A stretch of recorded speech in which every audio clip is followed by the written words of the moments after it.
কালকে ভিপি নূর একটা বক্তব্য দিছে, কালকে না পরশুদিন, ইয়াতে ওই এভার কেয়ারের সামনে, হ্যাঁ পরশুদিন। ওনার বক্তব্যটা আমার খুবই পছন্দ হয়েছে। আই স্যালিউট হিম। নিশ্চিত ফয়সাল একজন মোটরসাইকেল চালাচ্ছে, তার বিরুদ্ধে অস্ত্র আইনে মামলা আছে, চাঁদাবাজির মামলা আছে, সে 2টা মামলায় জামিনে বের হয়েছে। হাদি যখন নভেম্বরের 14 তারিখে ফেসবুক স্ট্যাটাস দিয়েছিল, তার 3 ঘন্টায় 30টা দেশি বিদেশি নাম্বার থেকে থ্রেট ছিল, প্রাণনাশের থ্রেট। এটা যেহেতু সে জুলাই যোদ্ধা, এটা ঢাকা মেট্রোপলিটন পুলিশের ঊর্ধ্বতন কর্মকর্তা সহ সবাই বিষয়টা অবগত ছিল। হাদির মতো অনেক জুলাই যোদ্ধা লাইফ থ্রেটিং এ আছেন। 14 তারিখ থেকে যদি আমরা ধরি, আজকে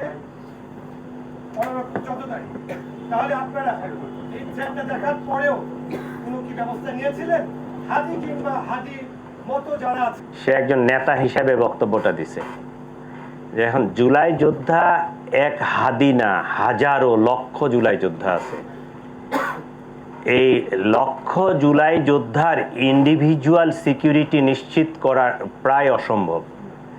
তবে সার্বিক সিচুয়েশনটাকে আমার সিকিউর করতে হবে, রাষ্ট্রকে সিকিউর করতে হবে, রাজধানীকে সিকিউর করতে হবে। আমরা এটা কাজ করতেছি।